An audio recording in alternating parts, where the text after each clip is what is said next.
শুরু হচ্ছে, দেখবেন আমি একটু গলা উপরের দিকে করলাম। বাবারে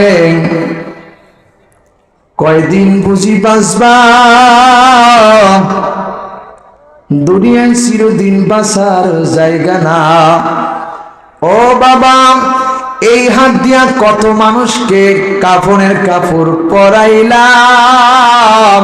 আজ আমাদের দেশে একটা কথা বলা হয়, জাতির জনক শহীদ প্রেসিডেন্ট মুজিবুর রহমান। আল্লাহর কসম করে বলে কথা যারা বিশ্বাস করবে তারা ঈমান হারিয়ে গেছে, মরা ঈমান। কথা বলেন। বজলুর রশিদের ওয়াজ আমি করতে পারবো না, কারণ বজলুর রশিদের ওয়াজের কণ্ঠ আমার ভিতরে না। আমার ভাইরা, আমার বন্ধুগণ, আমার বাজান রে, একটু কান খাড়া করে শোনা লাগবে। ভাই গো,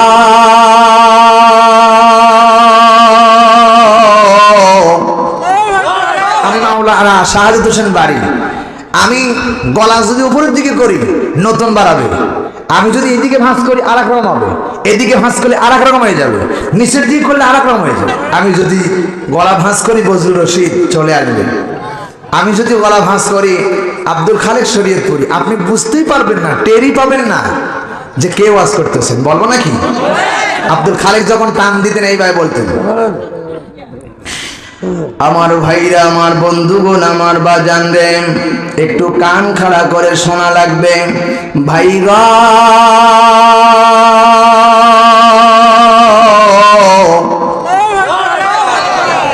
আমার আল্লাহ রাব্বুল আলামিন কোরআনে কারীমের মধ্যে জানায়া দিলেন আর বললেন, নবী গো, আপনি तमाम পৃথিবীর মানুষদেরকে কথা জানায় দেন, লা ইয়ামাসসুহু ইল্লাল মুতাহহারুন।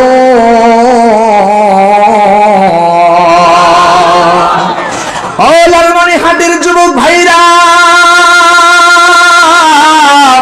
আজ থেকে ১৫০০ বছর আগে আমার আল্লাহ ডাক দিয়ে বললেন, নবী গো, এই কোরআনে কারিমে এত সম্মানের, এত মর্যাদা দেওয়া হয়েছে।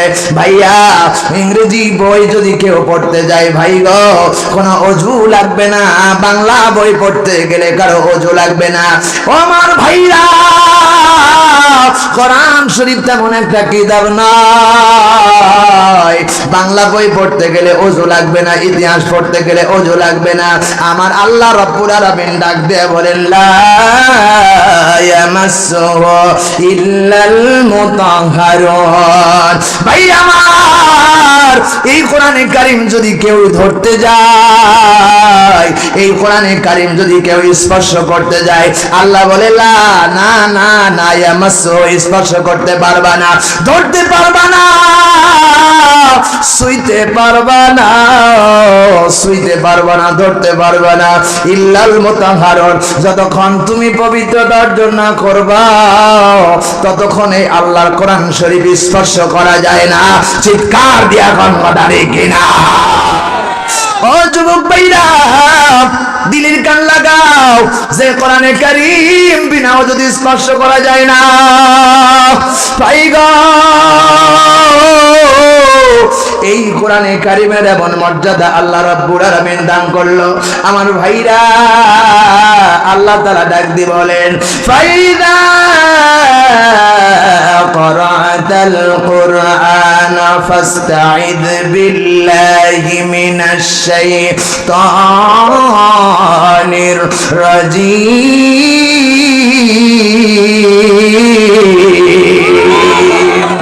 আমার যুবক ভাইরা, দিলের কানটা লাগাও। ও ভাইয়া, আমার বোনেরা, লক্ষ্য করে শোনো।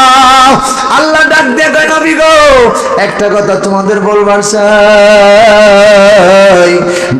চাই ভাইরা, ইংরেজি বই পড়তে গেলে আউযু বিল্লাহি মিনাশ শাইতানির রাজীম পড়া দরকার নাই। বাংলা বই পড়তে গেলে আউযু বিল্লাহ পড়ার দরকার নাই। কিন্তু কোরআনে কারীম এমন একটা কিতাব, এই কিতাব যদি কোনো মানুষ তেলাওয়াত করতে যায়, আমার আল্লাহ আল্লাহ রাব্বুল আলামিন বলছেন, আল্লাহ তাআলা বলেন ফাস্তাইযু বিল্লাহ, তখন আল্লাহর নাম তোমরা স্মরণ করবা, মিনাশ শাইতানির রাজিম, অবশ্যই আউযু বিল্লাহ পরে এরপরে কোরআন শরীফ তেলাওয়াত শুরু করবা। যদি আউযু বিল্লাহ কেউ না পড়ে, আল্লাহর কোরআন শরীফ পড়তে আমার আল্লাহ নিষেধ করে দিয়েছে। জোরে গণগণারি কিনা মেলে শুরু হয়ে গেছে, রাতের পর রাত, দিনের পর দিন চলতেই থাকবে। বলেন আলহামদুলিল্লাহ, বলেন আলহামদুলিল্লাহ। আমির হামজা হাফিজুল্লাহ, যিনি অত্যন্ত প্রাণ ঢালা ভাষায় বাংলার মানুষের কাছে কোরআনের তাফসীর করে যাচ্ছেন, ওনার কণ্ঠ কি আপনারা শুনবেন? আমি গলা ভাঁজ করলেই হয়ে যাবে। মুফতি আমির হামজা চলছে, বলবো? আল্লাহ আমাদের তৌফিক দান করবেন, আল্লাহুম্মা আমিন। ওই যে আয়াতটা পড়েছিলাম প্রথমে, ব্যাখ্যা দিতে শুরু করতে পারলাম না, শুনে এবার আপনার আমার সঙ্গে সবাই পড়ে। আউযু বিল্লাহি মিনাশ শাইতানির রাজিম, বিসমিল্লাহির রহমানির রহিম। ইন্না খালাকনাল ইনসানা মিন নুতফাতিন আমশাজ। সুবহানাল্লাহু আকবার। আলালমনি হাটবাসী, সূরা দাহর ৭৬ নাম্বার, সূরা ২৯ নাম্বার পারা ৪ নাম্বার উপর ২ নম্বর আয়াতের প্রথম অংশ বলছি, কান খাড়া করে শুনেন। আল্লাহ তাআলা বলেছেন, ইন্না অবশ্যই, নিশ্চয় আমি আল্লাহ খলাকনাল ইনসান মানুষ সৃষ্টি করেছি, মিন নুতফাতিন আমশাজ। আমার বন্ধুরা, আমার আল্লাহ ডাইরেক্ট বলতেছেন আমি মানুষকে সৃষ্টি করেছি মার বাবার যদি মিলনের মাধ্যমে আমশাজ যখন উভয় মিলিত হয়ে গেল, আমার বাবার সোলারু থেকে মায়ের রেহেমের ভিতরে এক ফোঁটা নুতফা যাওয়ার কারণে ওইখান থেকে ওই পানি থেকে আমি আল্লাহ তোমার মতো মানুষ বানিয়েছি। সুবহানাল্লাহ বলতে পারেন নাই? আমার ভাইরা, আমাদেরকে আল্লাহ বাবার সোলারু থেকে এক ফোঁটা পানি মায়ের রেহেমের মধ্যে যাওয়ার কারণে আল্লাহ বানিয়ে এলো। কিন্তু পৃথিবীতে সবার শ্রেষ্ঠ মানুষ, প্রথম মানুষ, যে মানুষের পরে আর কোনো মানুষ ছিল না, যে মানুষের পূর্বে আর কোনো মানুষ ছিল না, যিনি ছিল আমার আব্বা, আপনার আব্বা, সবার বাবা, যিনার নাম হলো হযরত আদম আলাইহিস সালাম। চিল্লায় বলেন ঠিক কিনা? যাকে বলা হয় আদি পিতা, সবার বাপ। কথা বলেন। আজ আমাদের দেশে একটা কথা বলা হয়, জাতির জনক শহীদ প্রেসিডেন্ট মুজিবুর রহমান। আল্লাহর কসম করে বলে কথা যারা বিশ্বাস করবে তারা ঈমান হারিয়ে গেছে, মরা ঈমান। কথা বলেন। কারণ জাতির জনক হলে আদম আলাইহিস সালাম, জনক মানে যে জন্ম দিয়েছে সেই জনক। কথা কয় না ঠিক কিনা? কোরআনে কারীম জানিয়েছেন, ইয়া আইয়ুহান নাসু তাকু রাব্বাকুমুল্লাযী খালাকাকুম মিন নাফসিন ওয়াহিদাতিন ওয়া খালাকা মিনহা যাওজাহা ওয়া বাত্তাহা মিনহুমা রিজালান কাসীরা ওয়া নিসা। জোরে বলেন আল্লাহু আকবার।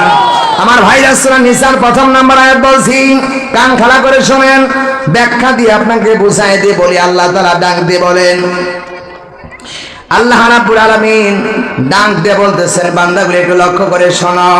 রাব্বুল আলামিন বলেন, ইয়া আইয়ুহান নাস, হে মানুষেরা, নাসুত্তাকু, তোমরা ভয় করো, রাব্বাকুমুল্লাযী, সেই আল্লাহকে, খালাকাকুম, যিনি সৃষ্টি করেছেন, মিন নাফসি, একটা মাত্র প্রাণ, মিন নাফসি ওয়াহিদাতিন ওয়া খালাকা, এবং একটা মাত্র প্রাণ থেকে সৃষ্টি করেছেন তোমাদেরকে, ওয়া খালাকা মিনহা, তা থেকে সৃষ্টি করেছেন, ওয়া যাওজাহা, তার সঙ্গিনী তার হাওয়াকে, এরপরে ওয়া বাত্তা মিনহুমা, ছড়িয়ে দিয়েছেন রিজালান কাসীরা ওয়া নিসা, নারী আর পুরুষ গোটা পৃথিবীতে। বিশ্বাস করে আয়াতে কারিমা কোরআন প্রমাণ করে, যিনি জন্মদাতা তিনি হলেন আদম আলাইহিস সালাম। জোরে গঙ্গা ঠিক কিনা? জাতির জনক যারা আদম আলাইহিস সালামকে বাদ দিয়ে আমার দেশের মুসিবরকে গ্রহণ করেছে, আল্লাহর কসমে আয়াত প্রমাণ করেছে তাদের ঈমান নেই। কথা বলেন। ইমান হারিয়ে গেছে। আবার বলা হয় জাতির জনক নাকি জাতির পিতা ইব্রাহিম আলাইহিস সালামকে না বাদ দিয়ে বলে আমি জাতির পিতা অমুক।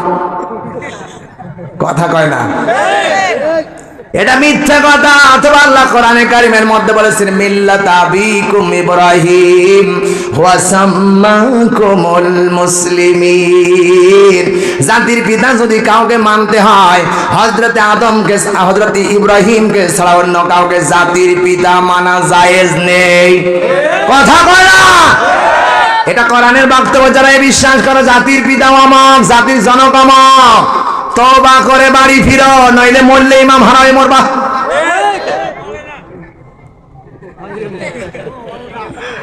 বলেন আলহামদুলিল্লাহ।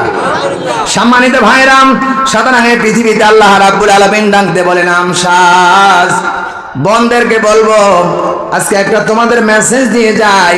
আমাদের দেশের বনদেরকে কিছু কালচার আছে যারা নিজের শ্বশুর আর শাশুড়িকে সইতে পারে না। কথা কয় না, ঠিক কিনা? আমার আপনার বউ যদি ঘরে থাকে, ও যখন বাপের বাড়ি যায়, বাপের বাড়ি গিয়ে ওর ভাইকে ডেকে বলে ভাই, বলে কি হয়েছে বল। বোন ডাকতে বসে ভাই আমি তো এসেছি বলে মা বলে অনেক কষ্টের ভিতরে আছে, তোর বউকে বলিস আমার বাবার সাথে আর মার সাথে যেন ভালো আচরণ করে। কথা কয় না। বাপের বাড়ি গিয়ে ভাইকে ডেকে বলছে আমার ভাই শোন, তোর বউ আছে আমার মার বাবার সাথে ভালো আচরণ করে, বউ যেন তোমার মার বাবাকে ভালোভাবে দেখে, মাকে যেন কষ্ট না দেয়, তোর বউকে বলে দিস। বাপের বাড়ি গিয়ে ভাইকে বলে তোর বউকে বলে দিস যে ভালো কাজ আচরণ করে।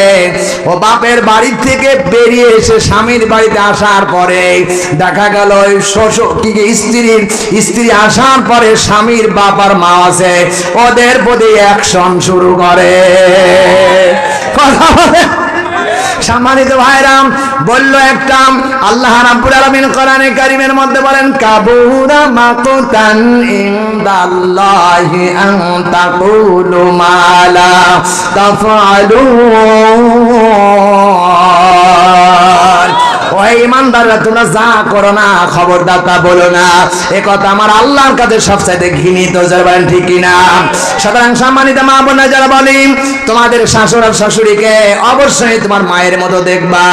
বিশ্বাস করো তোমার শাশুড়ি আর শ্বশুরকে যদি মার মতো দেখো, আব্বার মতো দেখো, তোমার ছেলে বড় হয়ে যখন বিয়ে করবে তোমার পুত্রবধূ তোমাকে মার আব্বার মতো দেখবে। যদি তোমার শ্বশুর আর শাশুড়ির উপরে যদি অন্যায় করো, অত্যাচার করো, আল্লাহর কসম তোমার পুত্র বিবাহ দেওয়ার পরে তোমার সাথে ডাইনির মতো কাজ করবে। কথা বলেন ঠিক কিনা? সুতরাং যারা এখানে পুত্রবধূ আছো, শ্বশুর শাশুড়িকে ভালো ব্যবহার করবা। শাশুড়ি যারা আছো, পুত্রবধূকে তোমরা মেয়ের মতো দেখবা। পুত্রবধূকে খবরদার ডাইনি বানিয়ে নিও না। আল্লাহ আমাদের তৌফিক দান করেছে, বলেন আল্লাহুম্মা আমিন। মেলে কয়টা শোনাইছি আপনাদের আজ? সাইদি, এরপরে খালেক, আমির হামজা, সরমনা পিসাব। কয়টা? কয়টা? 7টা ওয়াদা করছিলাম, কয়টা পুরা হয়েছে না? বলি আলহামদুলিল্লাহ। আর একটা আছে না, আমি তো বলি নাই। বজলুর রশিদের ওয়াজ আমি করতে পারবো না, কারণ বজলুর রশিদের ওয়াজের কণ্ঠ আমার ভিতরে না। কথা কন ঠিক কিনা? ও বাবা, দুনিয়ার মানুষের কাছে একবার বলবার চাই, নারীরা যেদিন জান্নাতে যাবে আর পুরুষরা যেদিন জান্নাতে যাবে, ওইখানেও নারীদের এত সম্মান আমার নবী আমার দয়ার আল্লাহ দান করছে। বাবা, পুরুষেরা জান্নাতে যাবার পরে আল্লাহকে দেখার জন্য পাগল পারা হয়ে যাবে। ওই বান্দাগুলি আল্লাহকে দেখতে চাইবে আর দৌড়াবে জান্নাতের এক দরজা থেকে আরেক দরজা দৌড়াবে। আমার আল্লাহ কই, আমার আল্লাহ কয়।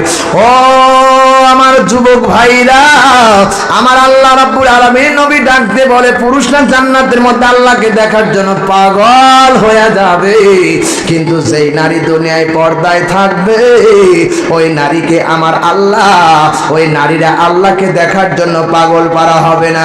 ওই জান্নাতের ভিতরে আমার আল্লাহ ওই নারীর আমলটা দেখিয়া ওই জান্নাতে দেখার জন্য আমার আল্লাহ পাগল পারা হয়ে ওই নারীকে জান্নাত জান্নাতের ভিতরে তন্ন তন্ন করে খুঁজে বের করবে। জোরে কোন মারহাবা।